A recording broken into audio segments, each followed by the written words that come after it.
প্রবাসে থাকি, তখন এসে ভাবি যে স্বর্ণ ছাড়া আমরা বিয়ে করতে পারবো, এই বিষয়ে একটু জানতে চাই। বিয়ে করতে পারবো না এটা? মানে স্বর্ণ অনেকে ভাবে স্বর্ণ করা ছাড়া বিয়ে করা যাবে, প্রতিষ্ঠিত হইতে হবে।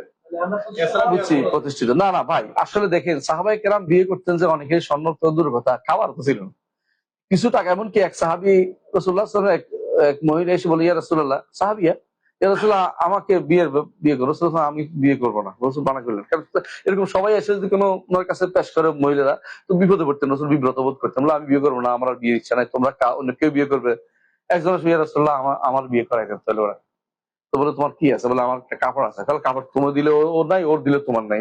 চিন্তা করেন কত কম জিনিসে তার রাজি ছিল। বলতে তো এটা অন্য কিছু খোঁজো।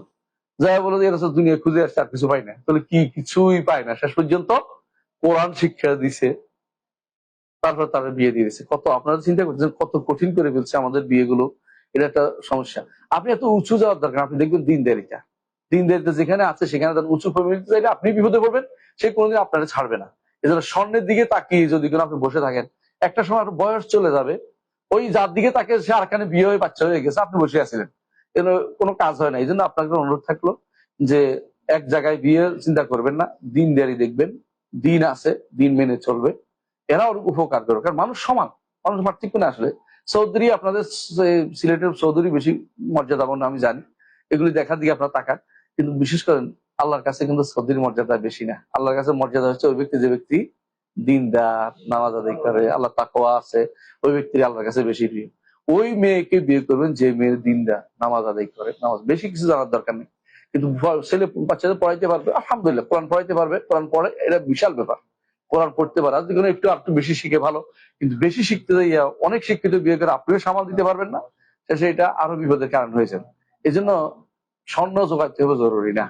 যদি রাজি হয়ে যায় যারাই, তারা দিয়ে দিবেন, যেটা দিয়ে বিয়ে হয়। আলহামদুলিল্লাহ, অনেকেই আমি দেখেছি, অনেকেই বিয়ে করে খুব অল্প মাহারে বিয়ে হয়ে যায়, এবং তাদের জীবন অনেক সুন্দর হয়েছে। রাসূলুল্লাহ সাল্লাল্লাহু আলাইহি ওয়াসাল্লামের সাহাবীদের অনেকের বিয়ে ছিল একেবারে খুব অল্প জিনিস দিয়ে বিয়ে তাদের হয়েছিল।